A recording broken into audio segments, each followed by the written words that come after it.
So now we have reserved one of our best speakers in the last, and I'm very pleased to introduce Deepshikha Anand. Deepshikha is the managing partner and founder of SpeakIn, which is Asia's largest network of business experts and thought leaders. She has 15 years of experience in the industry and is a TEDx speaker. She is an author and avid guide of building business excellence. Deepshikha is the winner of 2020 Top 100 Women Entrepreneur by Ministry of MSME Government of India and 2019 and 2017 Asia Women Icon Award winner, which celebrates excellence in entrepreneurship. Deepshikha, this is this pandemic is creating incredible challenges as well as opportunities for entrepreneurs. Please share your valuable insights on how entrepreneurs can successfully overcome challenges and maximize opportunities. Over to you, Deepshikha. Thank you very much, Sakshi, and thank you, Gaurav, for the invitation. Always a delight to be associated with you. You bring the best together always. And thanks to the India Healthcare Leadership Forum, RX Fruit, and everybody else. It's such an honor to be alongside Yamini, Vijender, Sudeshji, Anand, and Dr. Singh. So I mean, I've heard so much. I think you've taken such massive initiatives across your organizations. So I'm a very small player in the game, and I'm not sure what I can add value in terms of the initiatives that all you wonderful leaders are taking at your respective organizations. But I'll just share my viewpoint in terms of how we've been kind of driving, since this is a leadership masterclass. So how we've been driving leadership within the organization that we run. So my name is Deepshikha, as Sakshi mentioned, and I'm the founder at SpeakIn. So very interesting, I was looking at the month July, and I didn't know. I was working with my daughter. She's been having these online classes. I didn't know actually that July as a month has been named after the Roman Emperor Julius Caesar, and it was a decision that was taken by the Roman Senate in 44 BC. And this month actually was not the 7th, but the 5th month in the old calendar. And it was earlier called the Quintilis, which means the 5th. So, and it was a surprising way to know this, that, times change, and literally in name and shape and form. But what we've understood from all the leaders that have spoken today is that leadership and its principles with respect to people, with respect to sensitivities, stay the same.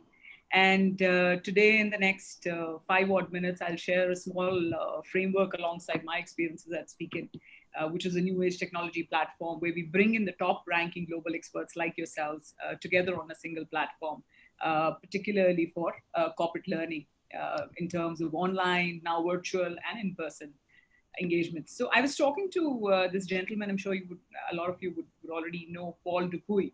He heads Randstad in India and Asia Pacific, and he's written a book called the E5 Movement, which talks about the 5 areas or which defines the life cycle of a leader through 5 different formats. So first he talks about is that as a leader, and I will of course talk about a few parallels that I've seen through this pandemic and how we managed people and brought them together.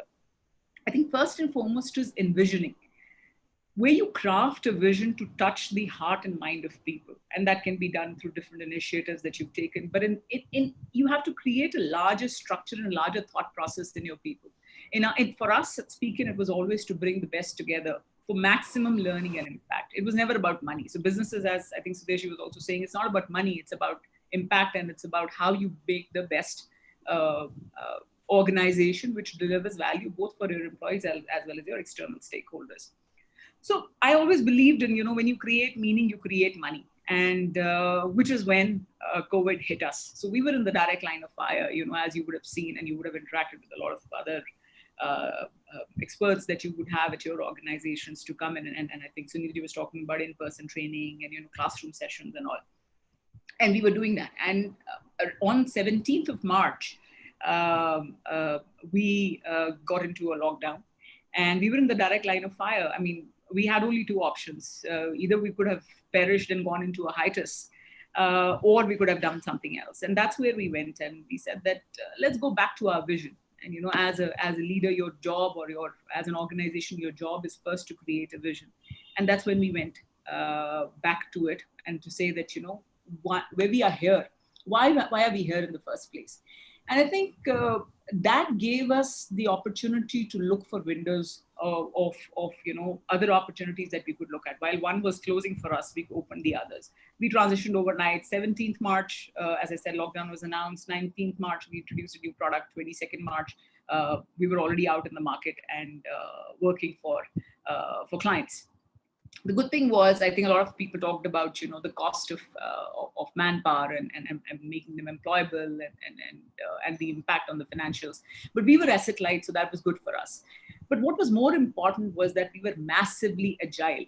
And HR leaders go to a large extent to build job descriptions, very, very tight job descriptions, bullet by bullet for people. And I have personally been criticized multiple times to say that, you create very, very loose job descriptions, particularly for your core team.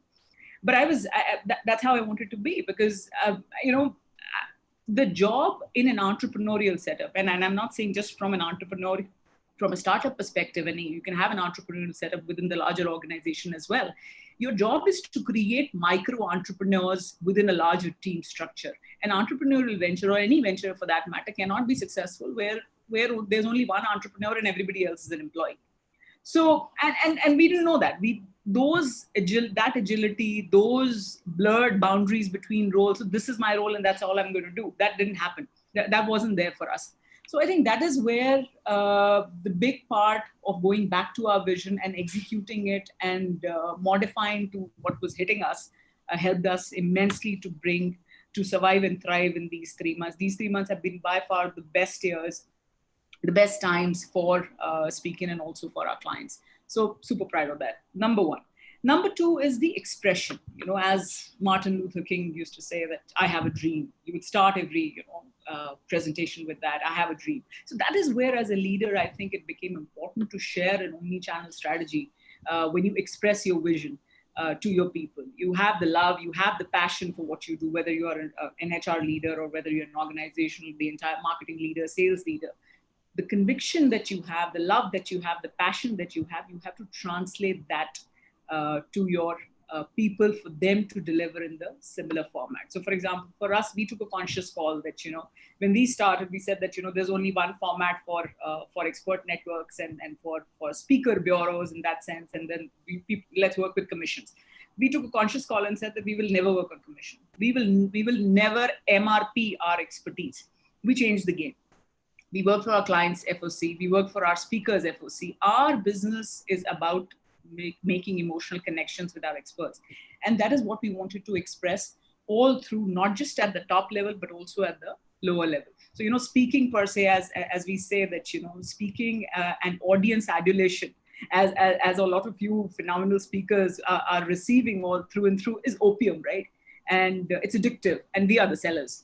So, and we've seen lives change, we've seen attitudes change, and that is the positive expression which has worked beautifully for us as an organization, and the most effective tool to bring this company to this stage, whether it comes to employees, whether it comes to customers, or when it comes to our external stakeholders.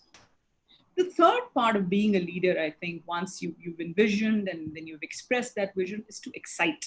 And I think Sudeshi or Anand also talked about, different initiatives organizations are taking to keep people motivated, to keep people in sync with the larger vision.